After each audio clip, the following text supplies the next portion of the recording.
Iepriekš stāstīju par cipariem, kuri atkārtojas mūsu redzeslaukā. Bet kāpēc atkārtojas kaut kādi notikumi? Te ir tā, dzīve ir sava veida skola, kurā mēs iegūstam kaut kādas zināšanas un pieredzes. Un noteikti esat pamanījuši kaut kādus notikumus savas dzīves laikā, kas ik pa laikam atkārtojas. Piemēram, jūs pastāvīgi strīdaties ar savu partneri par vienu un to pašu tēmu, vai satiekat līdzīga rakstura cilvēkus, atkārtojas jau kaut kad agrāk bijuši scenāriji. Es to skaidroju tā, ka pirms piedzimšanas cilvēka dvēsele izvēlas kaut kādas pieredzes, kas būs jāiziet šajā dzīvē. Un, lai to iegūtu, tiek radītas konkrētas situācijas. Gadījumā, ja cilvēks nav sapratis vai iemācījies to, ko dvēsele ir izvēlējusies šajā dzīvē saprast, tad situācijas atkārtojas. Tas ir tāpat kā pārlikt eksāmenu. Tas nav nekas briesmīgs. Tāda ir mūsu cilvēku daba, ka mums ir vairākas reizes kaut kas jāatkārto vai jāizdzīvo, lai mēs saprastu. Piemēram, pie manis uz taro seansu bija kliente, kura visu laiku iesaistījās attiecībās ar vīriešiem, kas viņu sita. Viņa izbeidza vienas attiecības un tūlīt pat jau bija nākamais klāt ar tādu pašu uzvedību. Un kāds bija šeit dzīves uzdevums vai karmiskais uzdevums, ko viņa neizgāja? Atbrīvoties no upura lomas. Un kā to var izdarīt? Strādājot ar sevi, ejot pie terapeita vai veicot meditācijas darbības reālajā dzīvē, lai atbrīvoties no bērnības traumām, kur, piemēram, tēvs sita māti vai pašu to meitenīti, vai tā varēja būt arī kaut kāda slēptā vardarbība, manipulācijas, vai tēvs pameta ģimeni. Respektīvi, bija apstākļi, kas ierosināja to, lai šai meitenei izveidotos upura sindroms.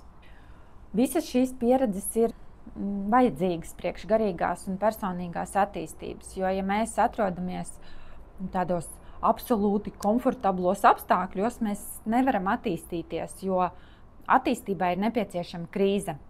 Jo zemāks ir atspērienu punkts, jo augstāk var uzlēkt. Līdz ar to tie cilvēki, kas mums atnes kaut kādas problēmas, vai sāpina, vai dara pāri, vai sit, manas klientes gadījumā, mums patiesībā jābūt viņiem pateicīgiem par šo izēto pieredzi, jo viņi mums palīdz attīstīties caur to, kļūt stiprākiem, brīvākiem no iekšējiem konfliktiem, ar nosacījumu piestrādājam pie savas izaugsmes un pareizajā brīdī to apstādinam. Tāpēc nav vērts ienīst vai dusmoties kādu. Mēģiniet atlaist šo situāciju, neieciklēties uz negatīvo, kas notika, jo tas bija saskaņā ar kaut kādu karmisko vēsturi. Varbūt jūs viņam kaut ko izdarījāt iepriekšējā iemiesojumā, un tāpēc tas tā arī notika. Dažreiz notikumi liekas tik negodīgi, bet tādi ir visuma likumi. Kādā no dzīvēm dvēseli ierodas ar vieglākiem uzdevumiem, kaut kad ar grūtākiem. Tāpat kā skolā kaut kādi priekšmeti padodas viegli, bet ar kaut kādiem jāmokās. Bet neviens nevar tāpat izsprukt no apmācībām. Ja cilvēkam ir laba karma, tad cilvēkam dzīvē viegli veiksies. Viss vienkārši iet uz augšu un tā viegli padodas.